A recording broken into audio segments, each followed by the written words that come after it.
Welcome, we're doing Clash of Wills, and you can see, look at this team. I have Ling, I have Louise, and I have Elena all ready to go. So clearly this is easy mode. I have all the morale units. What are you gonna do? So I'm gonna show my clear at level 99. I don't have any other bonuses put on here yet. I'm still working on that stuff. But I just wanted to show how it goes using all of these units. At some point I am going to try it without these units to see if it's still, nearly as possible, if I can even beat level 99 without them, to give that idea of how necessary they were for like a, an average player, not with a super built account and all these other units ready to go. So let's go and take a look at the clear, and then we'll look at the loadout afterwards.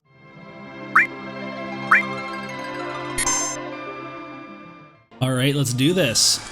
So here's going to be a big debuff to the party. You can see, look at all our resistances, they're terrible. We've got all these enfeeblements. Well, we all got a free Louise with the login bonus and with the bingo board, and guess what? She can raise all of our elements back up. We're also going to use this brave ability here because it's going to give her a triple cast.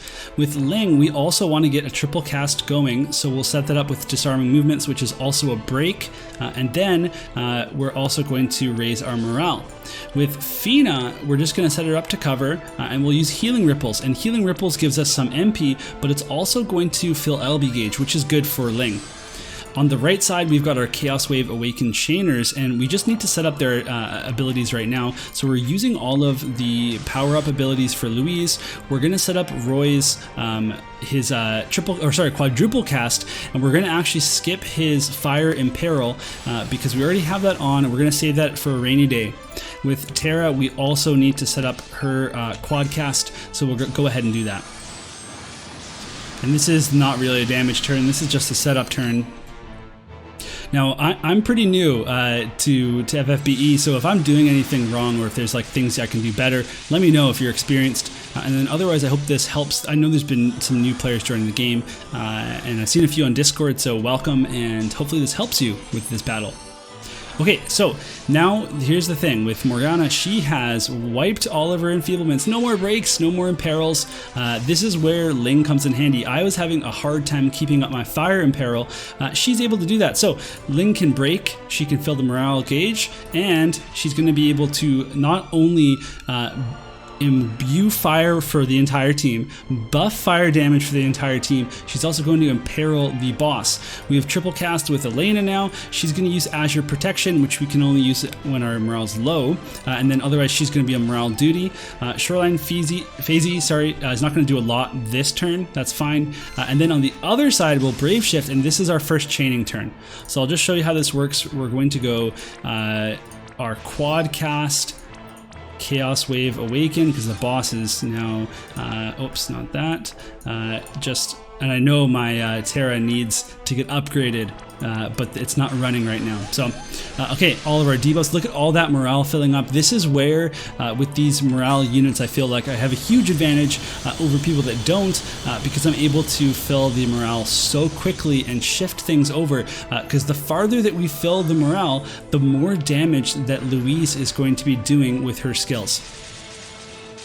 So for this turn, there's still nothing crazy that we can't deal with. You see that Louise took a swipe, and you can look at the all my units here. She has the lowest HP out of everybody. The boss uses an ability that attacks the lowest HP member, and it doesn't matter about cover or provoke or anything like that. So we have to actually make sure that we put some evasion on that unit or some sort of mitigation or something.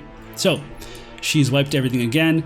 With Ling, we're going to have to set up to do another Imperil, and we can't do one yet. So this is where the healing ripples comes in handy. We're also going to put a big barrier on, and then hopefully that's going to help our Ling be able to, Blaze a Phoenix. We'll do the Blithe Step.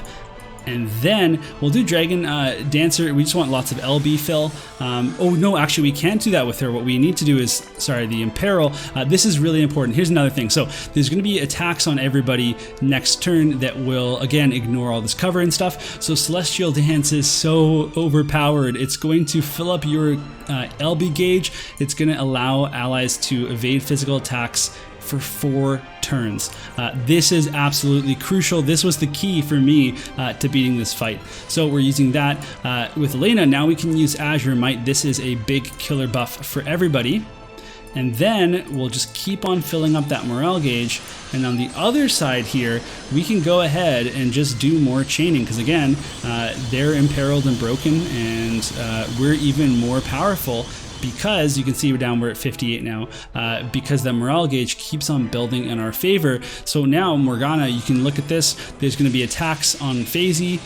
There's going to be some swipe attacks on Louise, and you'll see swipe attacks on the entire party. And this is where a lot of people often, I think you're going down because you haven't built up any sort of evasion, or maybe you need to apply some sort of a mirage or something along those lines. So okay, we're on turn 4, and at this point what I like to do is put just an auto raise on everybody. It's only a 2 length duration, so I save it for a later part of the fight, and then we can also do a Lagoon Shell just to get everybody's stats up.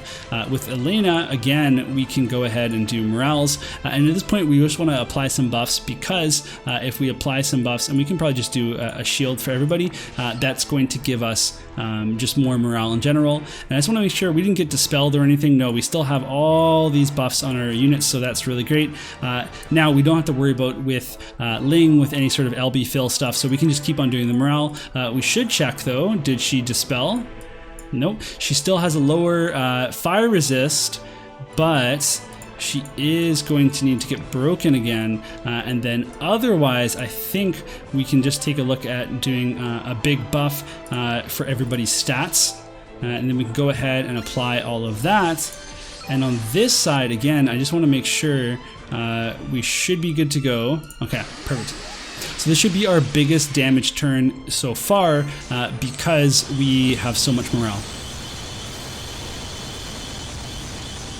And that's a kill. So turn 4 kill. We did so much damage there with this chaining, and our morale didn't even have to go all the way into a full swing. So this is where you can see these on-banner units were tailored for this fight, with the killers they provide, the elements they bestow and imperil, with the buffs they can provide. Even in future content, the fact that they are going to be able to just buff the morale as much as possible, that's really huge. So definitely I think, getting these units makes it way easier. And no, this isn't even the most damage I've ever done. I only got an S there, but it is a clear, and for me that's actually pretty I'm pretty stoked to be able to clear this at all. So alright, so we'll take a quick look at the party here. So Ling, to be honest, I used Optimize for her because she's not even dealing any damage, but she does, and we're not doing any LB stuff. So to be honest, I didn't really think too hard about her. I'm sorry if that offends anybody, but I do have her card here. Then for Elena, again, I'm not that worried about what she has on, because she is just buffing everybody and doing stuff against the boss. And then with FaZe, she's just built to be as much spirit as possible here, and then she's got things that help her do that. Now here's where it matters. So we've got Louise with her own card. She has some stuff to raise her stats, and I need and if you see something that looks really weird here, I just might not have that much materia yet. I'm still working on my materia collection. I could have put more killers here, but whatever. She's got her 2 guns +4, and there's some stuff here to raise her magic. And then with Roy Mustang, we've got our Rod of Bahamut. It's the best rod that I have. And then in his Brave Shift, same stuff. Abilities, he has some killers. I don't remember. I don't think Fenrir Synergy should be on here. I messed that up. And then for his Vision card, it's just the best one that I have with some magic stat here. So he's looking okay. So everybody, I try to cap their magic and their equipment stats when possible. Their LB damage doesn't matter because I'm not using LBs. Apparently, if you use LBs, I've seen that kind of the buff will boss themselves. Same thing with buff themselves. Sorry, and the boss will also buff themselves if you use the guard function. So be careful with that. But I'm still kind of working on getting enough gear together to actually be buffing my team like this. And then I could have definitely put some killers on Roy for sure. And then Terra, I don't have evocation stuff really at all. So she's just built for magic. For the most part, she has some killers there. She has her own VC, not using her Brave Shift form because I wanted to use that Fire Aga for the fire damage and chaining and stuff. So that's what I have here. So if you think you have some better ideas for espers, equipment, whatever, you let me know. I'm still very much still learning, but as you can see, it still did clear.